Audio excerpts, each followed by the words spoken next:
हाय, इस क्वेश्चन में बोला है find equivalent capacitance for the situation shown in figure. अच्छा, इस प्लेट का टोटल एरिया दे रखा है ए, दोनों प्लेटों के बीच का डिस्टेंस दे रखा है डी। इट मींस ये जो एरिया बनेगा ये हो जाएगा ए बाई टू और ये भी होगा ए बाई टू। चलो मान लेते हैं कि इस वाले पोर्शन का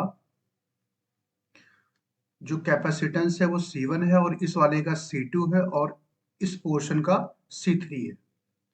तो अगर हम C1 लिखें तो C1 इक्वल टू क्या होगा, A epsilon naught upon D होता है।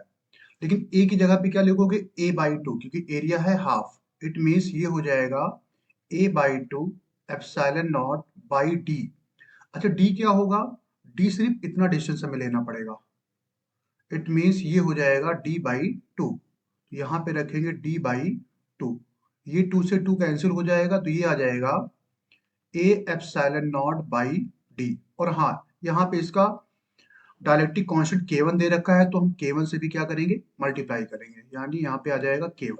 इसका मतलब C1 इक्वल टू आ जाएगा K1 A epsilon naught by D.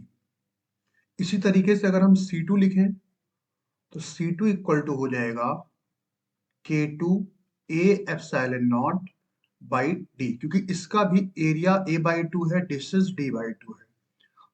तो आपका ये आ जाएगा C1, ये आ जाएगा C2। फिर C3 को अगर हम लिखें तो C3 इक्वल टू होगा क्या, डायरेक्ट्रिक कांस्टेंट आपको दे रखा है K3, एरिया दे रखा है A by two into epsilon naught by distance जो है वो पूरा है इसके लिए, सो ये हो जाएगा डी। इसका मतलब ये बन जाएगा K3 A epsilon naught by two D. अब अगर हम इसका इक्विवेलेंट बनाएं तो इसकी जगह पे C1 हम कैपेसिटर लगा सकते हैं, इसकी जगह पे C2 और यहाँ पे C3। तो अगर आप ध्यान से देखो तो यहाँ पे ऐसा कुछ दिखेगा कि C1 और C2 जो है वो किसमें है, सीरीज में है। फिर C1 C2 का जो सीरीज है वो C3 के साथ क्या है, पैरेलल है। यानी कि ऐसा बनेगा। अब अगर हमें ए बी के अक्रॉस इक्विवेलेंट लिखना है तो पहले C1 C2 को क्या निकालना पड़ेगा, हमें सीरीज कॉम्बिनेशन निकालना पड़ेगा। अच्छा, दो कैपेसिटर अगर सीरीज में हैं तो हम क्या कर सकते हैं, C इक्वल टू हम यहाँ पे सिंपल C अगर लिखें तो ये हो जाएगा 1/C1 प्लस 1/C2, क्योंकि हमें पता है कि कैपेसिटर में जो रेजिस्टेंस में पैरेलल में होता है वो कैपेसिटर में सीरीज में होता है, और जो पैरेलल में होगा वो सीरीज में होगा, जो सीरीज में होगा वो पैरेलल में हो जाएगा। इट मीन्स यहाँ से अगर हम C लिखें तो ये हो जाएगा C1 C2 upon C1 plus C2। अब अगर हम C1 C2 की वैल्यू पुट करें तो ये बन जाएगा। अच्छा, एक काम कर सकते हैं, यहाँ पे भी अगर हम थोड़ा कैलकुलेशन को इजी करने के लिए हम मान लेते हैं कि C नॉट जो है वो ए एप्सिलॉन नॉट बाई टी है। यानी कि इसको हम डायरेक्ट लिख सकते हैं K1 C नॉट, इसको हम लिख सकते हैं K2 C नॉट, और इसको हम लिख सकते हैं K3 by two C not. A epsilon naught upon D की जगह पे हमने C नॉट पुट कर दिया। अब ये सारी वैल्यू यहाँ पे पुट करें अगर हम C1 C2 की जगह पे, तो ये हो जाएगा C1 की वैल्यू हो जाएगी K1 C नॉट, K2 की वैल्यू हो जाएगी K2 C नॉट, अपॉन में हो जाएगा K1 C not plus K2 C not. अब यहाँ से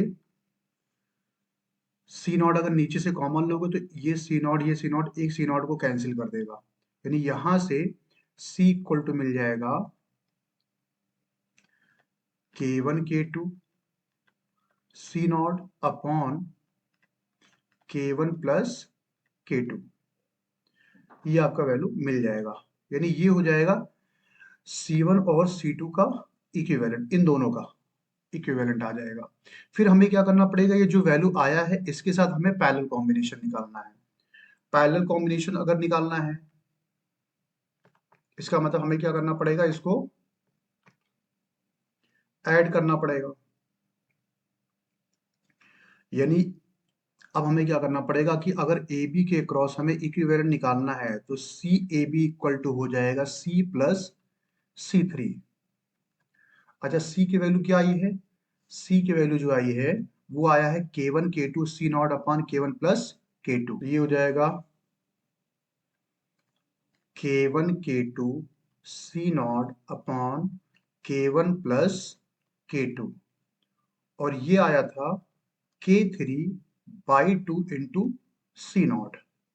अब एक काम कर सकते हैं, सी नॉट को अगर हम बाहर ले लें तो सी नॉट को अगर बाहर ले लेंगे तो ये बन जाएगा K one K two upon K one plus K two plus K three by to.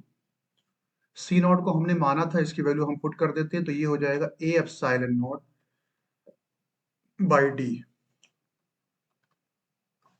और यहाँ पे अगर हम टू से क्रॉस मल्टीप्लाई करें तो ये हो जाएगा टू के वन के टू प्लस, इसको भी इधर मल्टीप्लाई कर दें तो ये हो जाएगा के वन का के थ्री के साथ करेंगे तो ये हो जाएगा के वन के थ्री प्लस के टू के थ्री और डिवाइड बाई के वन प्लस के टू। यानी ये आपका हो जाएगा फाइनल आंसर। Thank you.